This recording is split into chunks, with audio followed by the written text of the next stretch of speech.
For about 20 years, I ate the whites and poured the yolks down the sink every single morning. I thought I was being careful. 4 eggs, that is the number in the title. And I will answer it right now because it turned out to be the least interesting part of this. I do not eat 4, some mornings 2, some mornings none, and the number was never the question I should have been asking. What I got wrong was almost everything around it. I am 56, I eat eggs most mornings, and I enjoy them considerably more than I did at 40. 5 things I got wrong, counting down. They are in order from the one that helps to the one I would change first if I could only change one. The one at number 1 is the number in the title itself. It is the question I asked wrong for 20 years, and it comes last. Maybe you have noticed you are hungrier at 11 in the morning than you used to be. Maybe you have stopped cooking properly on the days nobody else is eating. Maybe you have a rule about eggs and cannot quite remember who gave it to you. I know. I had all 3. Those are a direction, not a destination, and a direction can be turned around at the counter tomorrow morning. Health secret 5. I threw away the best part, then cooked what was left too hot. I separated eggs for 2 decades because somebody told me the yolk was the part to be careful with. I could not tell you who, and that is what bothers me now. I ran a rule for 20 years and never once checked where it came from. The yolk is where most of what makes an egg worth eating actually sits.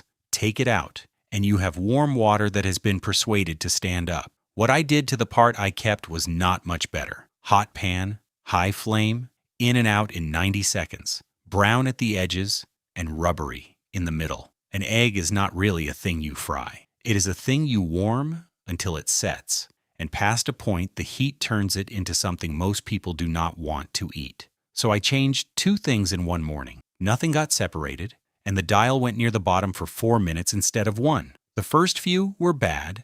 The 5th was the best egg I had eaten in a decade. Here is what actually changed, and it has nothing to do with nutrition. I started wanting them. For 11 years, I had been making a food I did not much like, then wondering why I kept skipping breakfast. That is number 5. Number 4 is the one somebody pointed out to me, and I did not enjoy hearing it. Health secret 4. I ate it standing up. I did not eat breakfast for 11 years.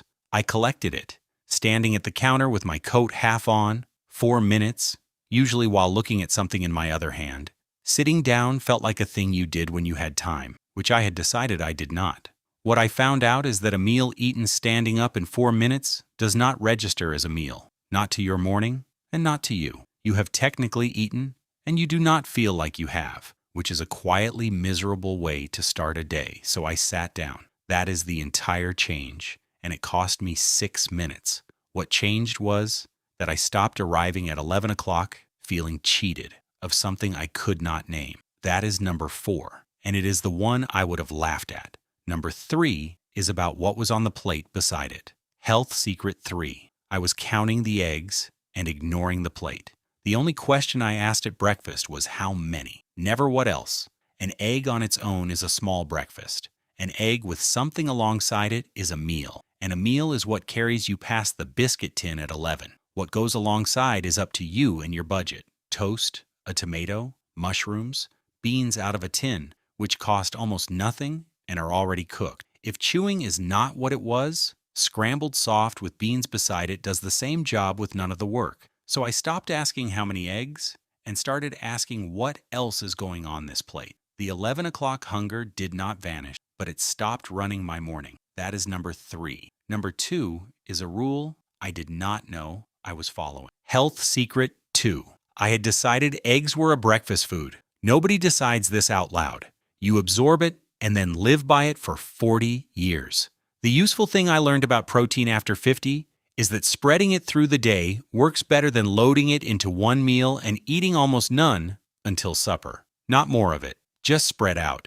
Once you stop filing eggs under breakfast, they become the easiest thing in the house to put into the other 2 meals.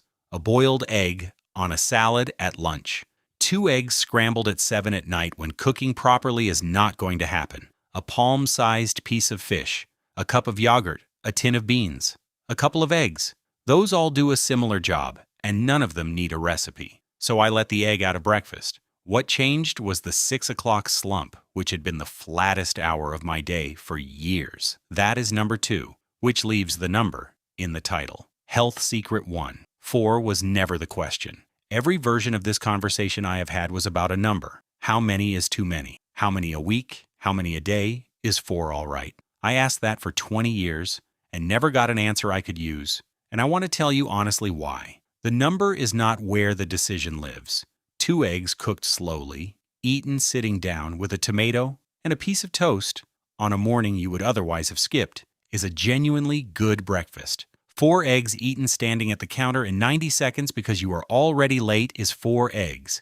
It is not better than the 2. It is just more of them. Nobody put it to me that way, and I wish somebody had, because I spent 2 decades optimizing a number when the thing that mattered was whether I was eating a meal at all. So here is my honest answer to the question the title asked. I eat 2 most mornings, cooked slowly, sitting down with something else on the plate. Some days none, and nothing happens.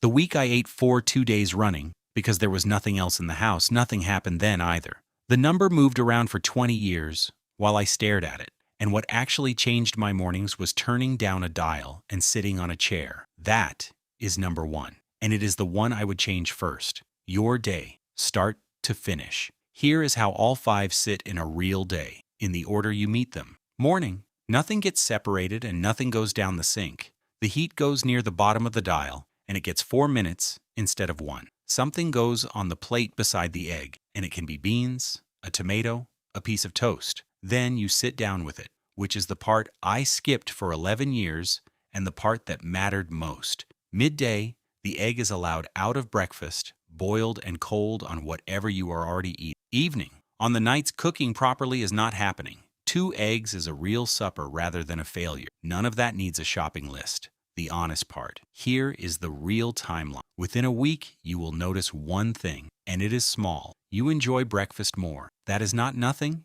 It is the reason the rest of it sticks. Within a month, if the 11 o'clock hunger was a problem, it is usually quiet. Beyond that, I do not know. And neither does anyone who tells you otherwise about one food. What this cannot fix is anything large. It will not fix your energy if you are not sleeping. Eggs are breakfast, not a lever on your whole life. Now the part that matters most. If your own doctor has given you a specific instruction about eggs, that instruction is theirs, and it outranks every word I have said. They know what else you are taking, and I never will. Take it to them in one sentence at your next appointment rather than acting on it alone. And one more thing, because somebody needs to say it. Some of what you are noticing in the mornings is not a problem with a solution. Some of it is a body that has done 50 or 60 or 70 years of work, and it does not owe you 30. That is allowed. Most people give up on a change like this in the second week, right before it stops being a decision and becomes just how you cook. So, the 5. 5, I stopped throwing the yolk away and turned the heat down. 4, I sat down to eat it. 3, I stopped counting eggs and looked at the plate. 2, I let the egg out of breakfast. And 1, I stopped asking how many, because how many was never the question. 20 years, 1 dial, and a chair. If this was useful, a like genuinely helps it reach other people our age who are tired of being frightened into buying something. And if you would rather understand what is going on than be sold a miracle, that is the whole reason this channel exists. So do subscribe. Tell me in the comments what you would like explained next. I read every single one. Here is to the healthy living years.